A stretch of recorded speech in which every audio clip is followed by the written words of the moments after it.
October 2 Gandhi Jayanthi.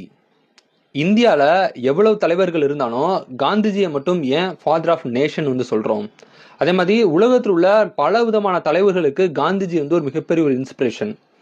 So எதுக்காக காந்திஜிக்கு வந்து ஒரு மிக முக்கியமான ஒரு இடம் இருக்குன்னு பார்த்தீங்கன்னா, அது காரணம் அவரோட கொள்கை தான். அவரோட கொள்கை வந்து நான் வைலன்ஸ். இந்த உலகமே பார்த்தீங்கன்னா சண்டையால தான் வந்து யுத்தம் போருன்னு சொல்லி அதுக்கு முன்னாடி வந்து நிறைய இருந்தது. ஒரு மக்கள் கூட்டம் ஒரு மேலதிகாரிகிட்ட வந்து நம்ம வந்து ஒரு விஷயம் வேணும் அப்படின்னா அது கிடைக்கல அப்படின்னா உடனே வன்முறையில், வைலன்ஸில், புரட்சியில், போராட்டத்தில் எல்லாருமே இறங்கிடுவாங்க. இதனால யாரு கிளாஸு? ரெண்டு சைடுமே அடிதடி வெட்டு குத்து தான். முதலாம் உலகப் போரில் பார்த்தீங்கன்னா கிட்டத்தட்ட 2.5 கோடி பேர் இறந்து போனாங்களா? அதே இரண்டாம் உலகப் போரில் 5 கோடிக்கும் அதிகமான மனுஷங்க இறந்து போனாங்களா?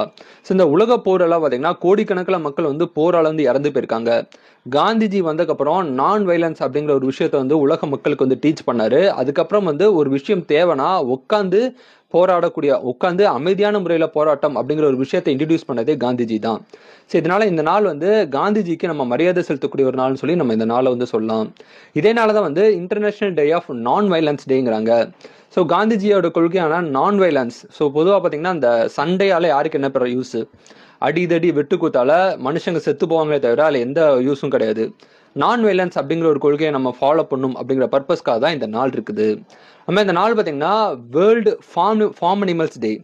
ஸோ நம்ம வீட்டில் வளர்க்கக்கூடிய அந்த பண்ணை விலங்குகள்லாம் இருக்காங்க இல்லையா? ஸோ ஆடாகட்டும், கோழி ஆகட்டும், மாடாகட்டும், இல்லை நாயாகட்டும், இல்லை குதிரை ஆகட்டும், அந்த மாதிரி வீட்டில் வளர்க்கக்கூடிய விலங்குகள், அந்த மாதிரி வீட்டில் வளர்க்கக்கூடிய எல்லா விதமான விலங்குகளுக்கும் பார்த்தீங்கன்னா நோய் எதுவும் வராமல் அந்த விலங்குகளை பாதுகாப்பாக வச்சுக்கணும் அப்படிங்கிற ஒரு பர்பஸ்க்காக தான் இந்த நாள் வந்து இருக்குது.